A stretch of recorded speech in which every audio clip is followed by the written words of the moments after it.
All right. Not a whole lot of shake-up in college football, but still a few surprises. And things just keep getting more and more interesting at the pro level. All that coming up. Let's talk football!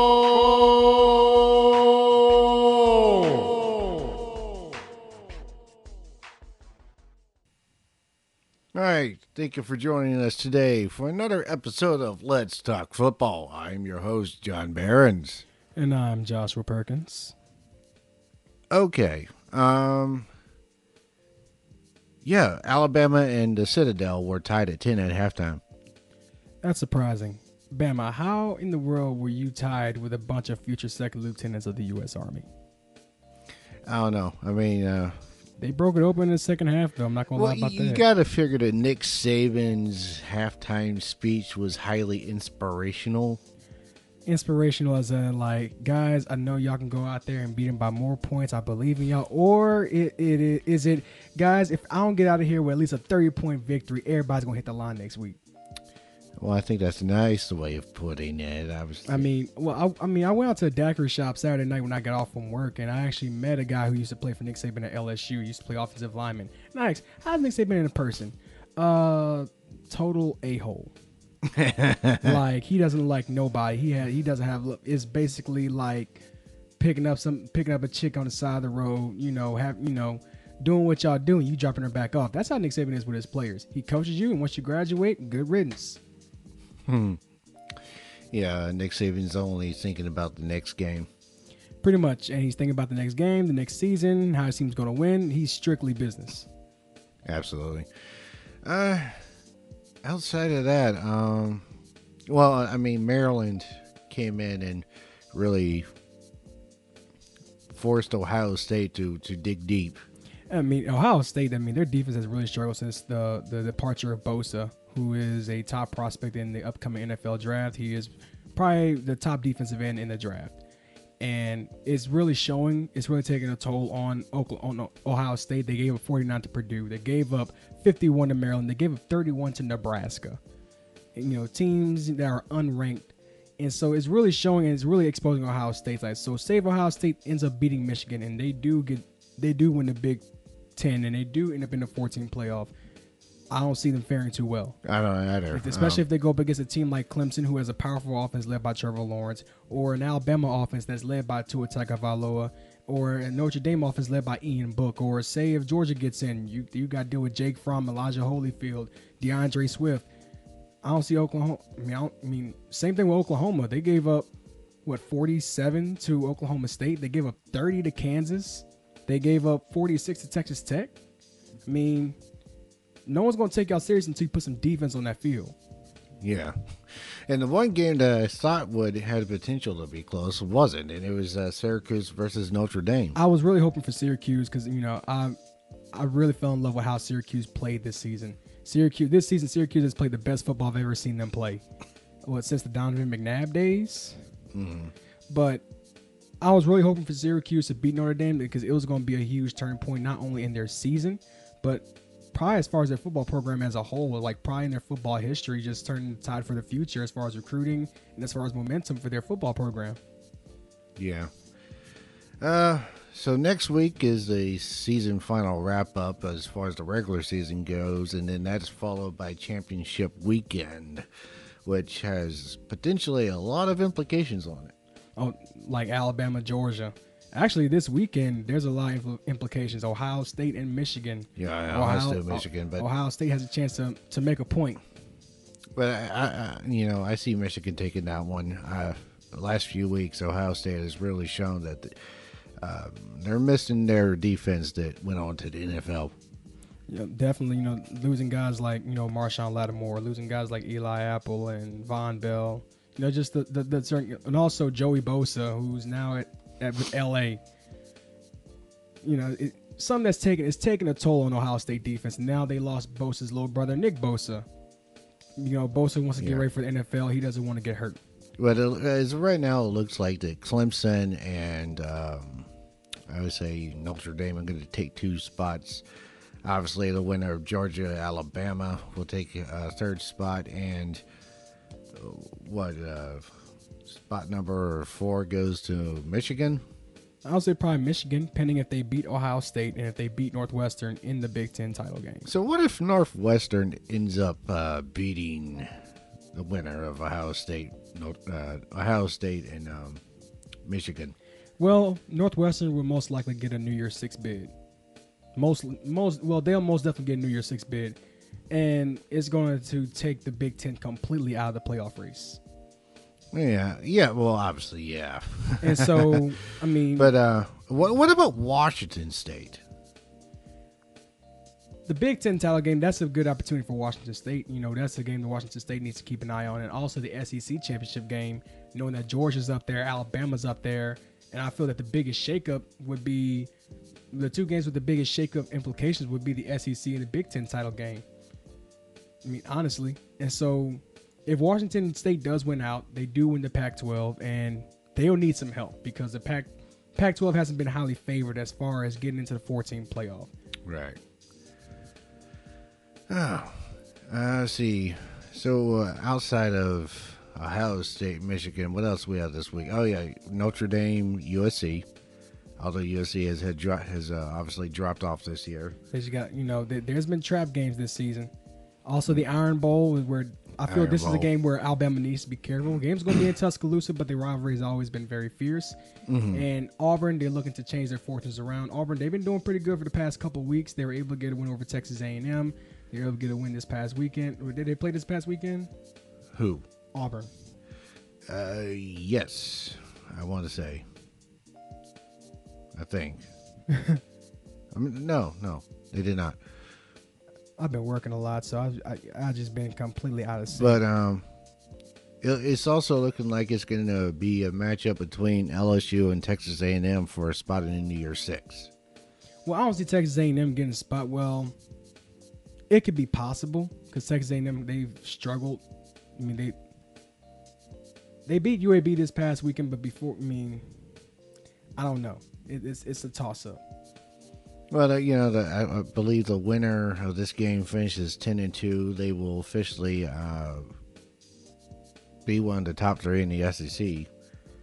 Well, actually, Texas A&M is 7-4. Oh, they're 7-4, and okay. they are. But they're talking this game up at higher levels as if there was a lot riding on it. But I guess that's just for LSU then. And Texas A&M is actually a 3-point favorite in this one. Doesn't surprise me. It doesn't. Well, I mean, they're going to be in College Station, even though LSU has won in College Station in the past. I mean, ever since Texas A&M has joined the conference, they have yet to beat LSU. Yet. And so LSU has always had their number. I mean, ain't no telling how Coach Orgeron is going to fare against Coach Fisher. I mean, Coach Fisher is the ultimate technician out there as far as coaching is concerned. Mm-hmm. Also, some games to watch out for. I would say Clemson going against a much better South Carolina team. South Carolina, they really challenged Florida pretty well until the final quarter. So I feel that's a game for Clemson to watch out for. Georgia going against Georgia Tech. Could be a good game. Auburn, of course, Auburn and Alabama, the Iron Bowl, which Alabama's a 24-point favorite in this one. So, okay. That's pretty much it for the college football season. As far as the regular season goes, next thing to look forward to would be the bowl games. I'm looking forward to bowl games. I love bowl season. Whether it's the GoDaddy.com Bowl or the National Championship game, I love bowl season. Beef Brady Bowl. The Idaho Potato Bowl. Mm-hmm. The Hawaii Bowl. I remember last year during bowl season, some guy, I forget what team was even in that bowl game, but he got arrested right before the bowl game for shoplifting at Belk. It was the Belk Bowl. And this is the Belk Bowl. So, come on, it's a Belk Bowl. I'm just trying to be in the spirit. It's Belk, so I'm going to shoplift some Belk. That's all. Just why? Also, for all the locals, around Louisiana, they have the Independence Bowl in Shreveport. Could be a good game to catch up, to catch. I might try and hit to the Independence Bowl this season. I might. I'm thinking about it. Okay. All right, NFL. Last night was Monday Night Football, And and it was the greatest Monday Night Football game in the history of Monday Night Football in the NFL. yeah, 105 points, more than 1,000 yards of total offense. Even when the defense did make plays, it was not enough. Except for at the very end. By the way, Patrick Mahomes and Jared Goff, they combined for 891 yards passing and 10 touchdowns with, I don't know, around 64 completions total and and about 105 passes thrown total. Here's a statistic that I saw. They had a total of 14 touchdowns yesterday. Still more than Buffalo has had all season. Wow, that's a shame, Buffalo. My boy John just putting y'all on blast. Y'all need to change something about y'all offense, for real. Yeah, Buffalo. That's what happens when you don't have a receiver to throw to. But honestly, about the game last night, it was a good game. Two very talented teams. I mean, I feel two teams who can make a run for the Super Bowl. But I don't like how they hyped up the game, talking about the two best teams in the NFL, when you know good and damn well that the best team in the NFL happens to be in the city of New Orleans, Louisiana. Oh yeah, because they're making plays on both sides of the ball, or all phases of the game, really. Special teams, offense, and defense. When you take in consideration the trends of just say the last 4 games, which direction are these teams going? I mean, yeah, Los Angeles is putting up a ridiculous amount of points, but they're also averaging about 32 points a game. No, giving up 32 points a game. Let me make that pretty clear. I mean, they got probably the best defense on paper, but their defense has been doing much less than producing.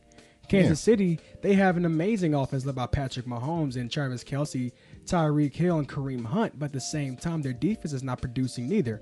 But here you have the New Orleans Saints, though their defense started the season off struggling very badly, especially pretty much their secondary. Yeah. They have the number 1 rushing defense. You have an offense who's given the fewest sacks in the league with 9 sacks, and Drew Brees hasn't been sacked in 4 weeks. You have a running game that's been emerging. Mark Ingram rushed for 100 yards, 2 pass games. So you got a quarterback that can easily throw for over 300 yards. 2 running backs that can go over 100 yards apiece. A monster receiver who can catch anything. And then a defense that can get to your quarterback, put pressure on your passing game, stop the running game, and now apparently cover your receivers as well. And so it's like the Saints defense is really coming together piece by piece. And so if you look at it, I mean, if the Saints defense keep going the direction that they're going, I mean, you're going against teams with pretty amazing running games. Yeah. So, dude, I mean, they held the Eagles, I want to say, to under 200 yards total offense. They did 196 yards total offense to be exact. So you look at this front seven, they're going to put pressure on your quarterback. They're going to make your quarterback uncomfortable. They're going to go ahead and put pressure on your running back. Now, just imagine how that pressure feels, especially when you're in front of the Mercedes-Benz Superdome. That's when it gets amped up. And whether they're on the road or at home, they're going to put pressure on your quarterback. They're going to stop your run. They're going to make you throw the ball against a secondary that's been improving piece by piece, week by week. So just imagine when you meet them in the playoffs in the Superdome. Say the Saints do clinch home field advantage. If they do, which most likely they will, you're in for a rude awakening. I think it's safe to say at this point that the Rams and Saints are going to take the top 2 seeds. Oh, there's no doubt about it, because no one is going to stop the Rams. No one's going to slow down the Saints. I could say the only 2 teams that I could see probably slowing down the Saints would probably be either the Panthers or the Steelers. Those are 2 teams that could probably give Saints the best fight. I mean, they got the Falcons next week, but the Falcons been struggling. But at the same time, every time the Falcons play the Saints, Falcons bring their A game. It's a rivalry game. Yeah. And Carolina, they lost to Detroit, but I mean, I still see a lot of potential in Carolina, especially their wide receiver DJ Moore, who's been playing very well this season as a rookie. You got Christian McCaffrey, who's really broke out of his shell. Cam Newton still playing good football this season. So I mean, I wouldn't count the Panthers out. Well, you know, let's go back to New Orleans for just a brief second. I want to talk about the fact that as well as they have been doing as of late, there's still quite significant amount of room for improvement. Oh, definitely. And that's a scary thing. It's very scary because, you know, if they're able to, you know, learn from those mistakes, if they're able to capitalize on their mistakes that they're making and improve on them, just imagine how more dangerous they can be. Yeah. And outside of those 2 teams, there really isn't another team out there that really separates themselves from the pack. I mean, Yeah, at this point, you got to suspect that, okay, Chicago's going to take the Central. NFC North. Yeah, I North. mean, Chicago's been playing some pretty good football, especially with their defense with Khalil Mack, Eddie Jackson, Danny Trevathan. I mean, and Akeem Hicks. Yeah, and then in the East, I mean that can now officially be anybody's division. Even New York is not out of it at this point. I mean, New York, they're on a 2-game win streak. On a 2-game winning streak, Washington just lost Alex Smith for quite potentially the rest of his career after that injury. But I mean, Coach Jay Gruden, he has a lot of hope in Colt McCoy that he's going to help lead the Redskins the rest of the way. I mean, I don't know what type of success the Redskins are going to acquire. I mean, Colt McCoy, I mean, I wouldn't say he's a slouch of a quarterback. I mean, I've seen some good production out of him over the years. They just signed Mark Sanchez to be his backup. Still is Mark Sanchez, though. Yeah. We were talking about the guy who ran into his own teammates' butt. Yeah. Well, Sam Bradford's out there, so, people like paying him money. I mean, he gets paid to get hurt. Yeah. Poor Sam Bradford. He's been getting hurt since he was at Oklahoma. Mm-hmm. Yeah, I still can't get over the fact that Cardinals ended up dropping $20 million on him just to end up releasing him halfway through the season. Do you know, like, that's maybe like a $10 million buyout? Yeah. Maybe? Yeah. First off, with a quarterback of Sam Bradford's caliber, a guy who cannot stay healthy, why would you want to drop $20 million on him for one season? I mean, if you're going to sign to a one-year deal, I would probably do the veterans minimum. Considering it's Sam Bradford, I would do the veterans minimum. Like, the Cardinals just completely wasted their money on him. And then you got Josh Rosen. I mean, they need another quarterback there that's going to help guide Josh Rosen. I mean, honestly, a good quarterback that Arizona can go after, because I don't think Josh Rosen is really ready to lead that Cardinals offense. I mean, he still has a lot of room for improvement. I mean, look at the statistics. The statistics say that he's a struggling rookie.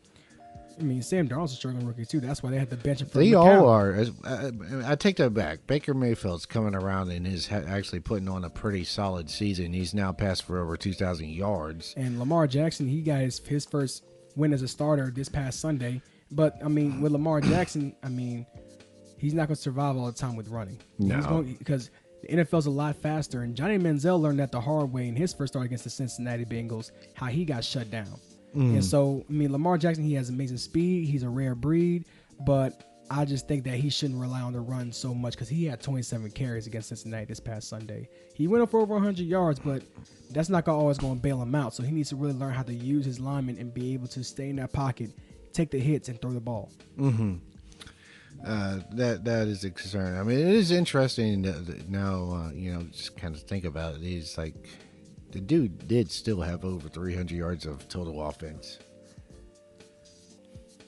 Pretty much.